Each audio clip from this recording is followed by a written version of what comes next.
Hello friends, రేపు రాబోయే complete episode ఇప్పుడు వీడియోలో చూస్తారు. వీడియోలోకి వెళ్ళిపోతే ఆనంద అందరూ అక్కడ సంతోషంగా ఉంటే కాంచన గీతతో విశ్వనాథంతో గొడవ పెట్టుకుంటూ ఉంటుంది. నా కూతురికి కాకుండా నీ కూతురికి గొప్ప సంబంధం చేస్తావా? నువ్వు నా కూతురి గురించి ఆలోచించలేదు. ఆ రోజు నాకు మాట ఇచ్చావు, కానీ ఈరోజు మాట నిలబెట్టుకోకుండా నీ కూతురు సంతోషంగా ఉండాలని గొప్పింటికి పెళ్లి చేసిస్తున్నావు. ఆ రోజు కూడా అంతే, నన్ను చూడటానికి వచ్చి దీన్ని పెళ్లి చేసుకున్నయ్యా అని అంటూ ఉంటే విశ్వనాథం అది కాదు, నా మాట విను, నేను ఒకసారి చెప్పేది విను అని అంటూ ఉంటే ఊరుకో, నీ మాట నేను ఎందుకు వినాలి? అప్పుడు అదే చేశావు, ఇప్పుడు నీ కూతురు విషయంలో కూడా అదే చేస్తున్నావు. అసలు నేను నమ్మటానికే లేదు, నువ్వు పెద్ద మోసగాడివి అని అంటూ కాంచన అంటూ ఉంటుంది. గీత అంటుంది అది కాదక్క, మేము చెప్పేది విను, అసలు ఏం జరిగిందంటే అని చెప్తూ ఉంటుంది. ఆనంద గారు అని అంటే నేను చెప్తానుండు గీత అని విశ్వనాథం చెప్తాడు. అసలు వాళ్ళు చూసుకోవటానికి వచ్చింది మేము అనన్యనే అనుకున్నాము. ఆ రోజు రెడీ చేసి తీసుకొచ్చింది అంతా ఇక్కడ చూపిస్తారు. అనన్యని తీసుకొచ్చి కూర్చోబెట్టాము. అప్పుడు కావాలని ఆనంద గారు తన మనసులో మాట చెప్పారు. నేను అన్ని రకాలుగా ఈ అమ్మాయిని ఆలోచించుకొని నాకు కోడలిగా ఈ అమ్మాయి అయితేనే బాగుంటుందని నేను ఆలోచించాను. అందుకనే ఈ అమ్మాయిని చేసుకుందామని మీ ఇంటికి వచ్చాను. నేను అనన్యని కాదు చేసుకోవాలి అనుకున్నది, శరణ్యని అని వాళ్ళు చెప్పారు అని చెప్తాడు విశ్వనాథం. ఇక అక్కడ జరిగిందంతా చూపిస్తారు. అప్పుడు అనన్య కూడా బాధపడితే అనన్యకి కూడా గొప్పింటి సంబంధం చేస్తానమని చెప్పారు. తర్వాత శరణ్య కూడా వద్దు, అనన్యకి ఇచ్చి చేద్దామనింది. కానీ తర్వాత ఈ కుటుంబం గురించి తెలిసి అనన్యే ఇంకా వేరే సంబంధం వాళ్ళే ఇచ్చి చేస్తామన్నారు కదా అని ఆలోచించి సైలెంట్ అయింది. ఈ విషయాలన్నీ చెప్పేసరికి కాంచన కూల్ అవుతుంది. అప్పుడు ఇలా అంటూ ఉంటుంది, చూడండి మీ అమ్మాయిని ఇంత గొప్ప ఇంటికి కోడలుగా ఇచ్చారు అని చెప్పి మురిసిపోతున్నారేమో, సంబరపడిపోతున్నారేమో, దానికి నేను మాత్రం ఒప్పుకోను. నా కూతురికి కూడా గొప్ప ఇంటి సంబంధం చేయాలి. ఆ గొప్ప ఇంటి సంబంధం వస్తేనే దీని గురించి నేను వదిలిపెడతాను, లేదంటే అస్సలు ఊరుకోను అని సీరియస్గా చెప్తుంది. ఇంకెప్పుడు కూడా ఇలాంటిది చేస్తే నేను అస్సలు తట్టుకోలేను. నా కూతురు విషయంలో మాత్రం గొప్పింటి కోడలు, అదే నీ కూతురు ఎంత గొప్పింటికి వచ్చిందో నా కూతురు కూడా అంత గొప్పింటికి వెళ్ళాలి, లేదా నీ కూతురు ఎలా సంతోషంగా ఉంటుందో నేను చూస్తాను అని కాంచన వెళ్ళిపోతుంది. అందరూ అక్కడ హాల్లో ఉంటారు కదా, స్టేజ్ దగ్గర అందరినీ సీరియస్గా చూసి చీర కొంగు గట్టిగా విసురుకుతుంటూ అక్కడ నుంచి వెళ్ళిపోతుంది. కాంచన అలా వెళ్ళిపోగానే విశ్వనాథం గీత ఇద్దరు బయటికి వస్తారు. ఆనంద అడుగుతుంది, ఆవిడ ఎందుకంత కోపంగా ఉంది అని అంటే ఏమీ లేదు, చిన్న గొడవ అని అంటుంది గీత. అలా అనేసి మళ్ళీ వెంటనే విశ్వనాథం ఇలా అంటాడు, ఏమీ లేదమ్మా, మీరు అనుకున్నట్టుగానే మనమంతా అనన్య పెళ్ళికి అనుకున్నాం కదా, శరణ్య అని చెప్పి తనకి తెలియగానే తను కూడా అలాగే పొరపాటు పడింది. అనన్యకి కాకుండా శరణ్యకి ఎందుకు చేస్తున్నారని గొడవ చేసింది, అందుకే తనకి నచ్చలేదు వెళ్ళిపోయింది అని చెప్పగానే ఇక అప్పుడే ఓ అంతేనా అనేసి ఆనంద అంటుంది. సరే నిశ్చితార్థం మొదలు పెట్టండి పంతులు గారు అని అంటూ చెప్పగానే సరే అని చెప్పి పంతులు గారు మంత్రాలు చదువుతూ ఉంటారు. పైన గదిలో సమీర డోర్ తీయటానికి చాలా ట్రై చేస్తుంది, కానీ బయట నుంచి లాక్ వేయటంతో డోర్ రాదు. ఇక సమీర అలాగే టెన్షన్గా ఇదేంటి బయట నుంచి ఎవరో గడియ పెట్టినట్టున్నారు, నాకు ఓపెన్ అవ్వట్లేదు కదా, ఇప్పుడు నేను ఎలా వెళ్ళాలి, నిశ్చితార్థం అయిపోతుందేమో అని అనుకుంటూ ఉంటుంది. ఇక ఇక్కడేమో దర్శన్ అలా చూస్తూ ఉంటే శరణ్య సిగ్గుపడుతూ దర్శన్ వైపు చూస్తూ ఉంటుంది. ఇక అప్పుడు పంతులు గారు ఉంగరాలు ఇస్తారు. బాబు ఈ ఉంగరాలు మార్చుకోండి అని చెప్పగానే సరే అనేసి ఇద్దరు చేతిలో ఉంగరాలు పట్టుకొని చూసుకుంటూ ఉంటారు. శరణ్య దర్శన్ని చూసి సిగ్గుపడుతూ ఉంటే దర్శన్ శరణ్య వైపు చూస్తూ ఉంటాడు. ఇక కొంచెం భయపడుతూ టెన్షన్ పడుతూ ఉంటాడు. మళ్ళీ పైకి చూస్తూ ఉంటాడు సమీర వైపు, ఇంకా అలాగే బాధపడుతూ మళ్ళీ శరణ్య వైపు చూసి చిన్నగా నవ్వుతూ ఉంటాడు. ఇక అప్పుడే శరణ్య సిగ్గుపడుతూ ఉంటుంది, బాబు ఉంగరాలు మార్చుకోండి అని అనేసరికి సరే అని చెప్పి ఇద్దరు ఉంగరాలు మార్చుకుంటారు. వాళ్ళిద్దరూ ఉంగరాలు మార్చుకుంటూ ఉంటే ఆనంద చాలా సంతోషపడుతూ ఉంటుంది. వాళ్ళిద్దరూ ఉంగరాలు మార్చుకున్న తర్వాత బాబు ఈ పూలమాలలు మీరు మార్చుకోండి అని అంటే సరే అని శరణ్య దర్శన్కి, దర్శన్ శరణ్యకి ఇద్దరు పూలదండలు మార్చుకుంటారు. వాళ్ళిద్దరూ దండలు మార్చుకున్న తర్వాత వాళ్ళిద్దరూ చాలా సంతోషంగా ఉంటారు. ఇక వాళ్ళిద్దరూ ఆనందంగా ఆ పూలమాలలు మార్చుకున్న తర్వాత ఇంకా ఆనంద అయితే చాలా హ్యాపీగా ఫీల్ అవుతూ నవ్వుతూ చూస్తూ ఉంటుంది. అనన్య, గీత, విశ్వనాథం ఇంట్లో వాళ్ళందరూ కూడా చాలా హ్యాపీగా ఉంటారు. ఇక వాళ్ళు దండలు మార్చుకొని ఉంగరాలు మార్చుకుని నిశ్చితార్థం అయిపోయింది అనేసి పంతులు గారు చెప్తారు.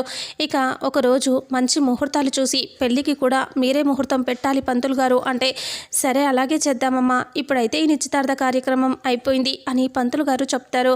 ఆ తర్వాత ఇంకా పైన గదిలో సమీర టెన్షన్ పడుతూ అటు ఇటు తిరుగుతూ ఉంటుంది. అంతలో ఆనంద పైకి వచ్చేస్తుంది. ఆనంద పైకి వచ్చేసి డోర్ ఓపెన్ చేసి లోపలికి వచ్చేసరికి ఆనంద సీరియస్గా సమీర వైపు చూస్తూ ఉంటే సమీర నవ్వుతూ కొంచెం టెన్షన్ పడుతూ ఆనంద వైపు చూస్తుంది. అప్పుడు ఆనంద ఇలా అంటుంది, నువ్వేంటి ఇక్కడ అని అనేసరికి అప్పుడు సమీర అంటుంది, అది ఆంటీ నేను ఇక్కడ పువ్వులు ఉన్నాయి కదా, పువ్వులు తీసుకెళ్దామని వచ్చాను, అంతలోపు ఎవరో బయట నుంచి గడియ పెట్టేశారు అని చెప్పగానే, అవునా అయితే నువ్వు ఇంకా పువ్వులు పెట్టాల్సిన అవసరం లేదులే అని అంటుంది కోపంగా ఆనంద. అప్పుడు సమీరకి కొంచెం అర్థం కానట్టుగా అలా చూస్తూ ఉంటుంది. ఇక అదే ఇంకా నువ్వు పువ్వులు తీసుకురావాల్సిన అవసరం లేదు, అక్కడ నిశ్చితార్థం అయిపోయింది అని ఆనంద చెప్తుంది. ఆ మాట వినేసరికి ఏంటి నిశ్చితార్థం అయిపోయిందా అని అంటే, నిశ్చితార్థం అయిపోయింది, ఇంకా నువ్వేమీ చేయలేవులే అని అంటూ ఆనంద అంటుంది. ఏంటంటే ఏమన్నారు అని అంటే, నిశ్చితార్థం అయిపోయింది, మరి నీ సంగతి ఎప్పుడు అని అంటే, ఇప్పుడు నీ సంగతి ఏంటి అని ఆనంద అంటుంది.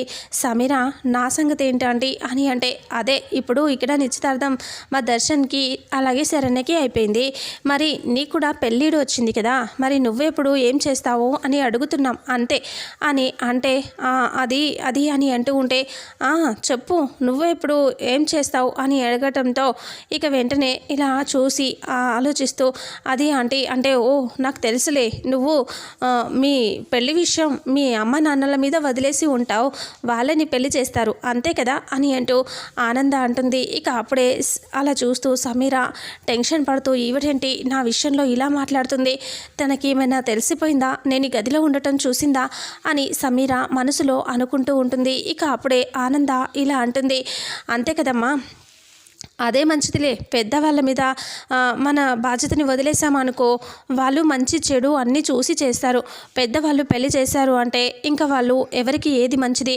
ఎవరికి ఏది చేస్తే ఎలా ఉంటుంది అన్నీ ఆలోచించి చేస్తారు.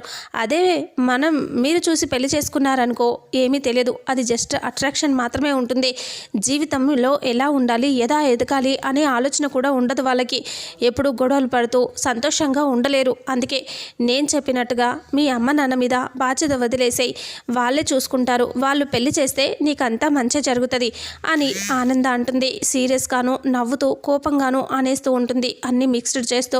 అప్పుడు సమీరకి ఏమీ అర్థం కాక అలా చూస్తూ ఉంటుంది. ఇక అప్పుడే అబ్బాయిలు కింద నుంచి పుడతారంట, అమ్మాయిలు పైనుంచి వస్తారంట, అంటే అంత గొప్ప వాళ్ళు అబ్బాయిలు కింద నుంచి పై స్థాయికి ఎదుగుతారంట. అలాంటిది వాళ్ళు గొప్ప స్థాయికి వచ్చినప్పుడు అమ్మాయిలు పైనున్న వాళ్ళు పైనే ఉండాలి, కానీ ఒక్కో మెట్టు కిందికి దిగుతూ ఉంటే అది ఎంత దరిద్రంగా ఉంటుంది చెప్పు. అలా చేయొద్దు, నువ్వు ఎప్పటికీ అలా ఉండకూడదు, నువ్వు నీ జీవితాన్ని చక్కబెట్టుకో, అంతేకాని పైనుండి కిందికి దిగజారకు అని సీరియస్గా అంటుంది. ఆ మాట విని సమీర అలా చూస్తూ ఉంటుంది. అప్పుడే అలా చూస్తూ ఉంటే ఆనంద మాట్లాడినట్టుగానే మాట్లాడుతూనే మంచి మాటలు చెప్తూనే సమీరకి బుద్ధి చెప్తున్నట్టుగానే చెప్తూనే తిడుతూ ఉంటుంది. ఇక అవును ఇక్కడ నీకేం పని, అయినా నువ్వు మా ఆఫీస్లో పనిచేస్తున్నావు కదా అని చెప్పి అంటూ ఇంకా వాళ్ళ పిఏని పిలుస్తుంది ఆనంద. పిలిచేసరికి పిఏ వస్తుంది. ఏంటి మేడం అని అంటే, ఈ అమ్మాయి మన దగ్గర వర్క్ చేస్తుంది కదా అని అంటూ ఆనంద అడిగితే, అవును మేడం అని చెప్పగానే తను ఇప్పటిదాకా ఎంత చేసింది, బ్యాలెన్స్ ఎంత ఇవ్వాలి అనేది ఇచ్చి పంపించేసాయి, తను ఇక మన దగ్గరికి జాబ్కి రాదు అని ఆనంద చెప్తే ఇక అప్పుడే సరే మేడం అని చెప్తుంది. చెప్పేసరికి ఇక అప్పుడు ఆనంద, నువ్వు దయచేయి నీ జీవితాన్ని చక్కబెట్టుకో సరేనా, ఇంకెప్పుడు ఇక్కడికి రాకు అని చెప్పేసరికి సరే అనేసి సమీర కోపంగా వెళ్ళిపోతుంది. తనలా వెళ్ళిపోయి కార్ తీసుకొని వెళ్ళిపోతూ ఉంటుంది. దర్శన్ నిశ్చితార్థం అయిపోతుంది కదా, పైకి వచ్చేసి ఫోన్ తీసుకుంటాడు. ఫోన్ తీసుకొని తన గదిలోకి వచ్చేసి సమీరాకి ఫోన్ చేస్తూ ఉంటాడు. సమీర స్పీడ్గా కార్ డ్రైవ్ చేస్తూ వెళ్తూ ఉంటుంది. దర్శన్ ఫోన్ చూసుకొని ఫోన్ లిఫ్ట్ చేయకుండా కట్ చేసి అలా సైలెంట్గా పక్కన పెట్టేసి కోపంగా వెళ్ళిపోతూ ఉంటుంది. అప్పుడే దర్శన్ మళ్ళీ చేస్తాడు. మళ్ళీ ఫోన్ కట్ చేస్తుంది. అప్పుడు దర్శన్ ఇలా అనుకుంటూ ఉంటాడు, ప్లీజ్ సమీరా నన్ను క్షమించు, అనుకోకుండా ఇలా జరిగిపోయింది, ఫోన్ లిఫ్ట్ చేయి సమీరా, ప్లీజ్ సమీరా అని అంటూ ఫోన్ చేస్తూనే ఉంటాడు. ఇక అలా ఫోన్ చేస్తూ ఉంటే సమీరా మాత్రం ఫోన్ లిఫ్ట్ చేయదు, అలాగే వెళ్ళిపోతూ ఉంటుంది. ఇక దర్శన్ టెన్షన్ పడుతూ ఉంటాడు. ఇంతటితో రేపు రాబోయే ఎపిసోడ్ ఎండ్ అవుతుంది. మరుసటి ఎపిసోడ్లో ఏం జరుగుతుందో తెలుసుకుందాం. వీడియోని చూసిన ప్రతి ఒక్కరూ వీడియోని లైక్ చేయండి, అలాగే షేర్ చేయండి. Thank you so much.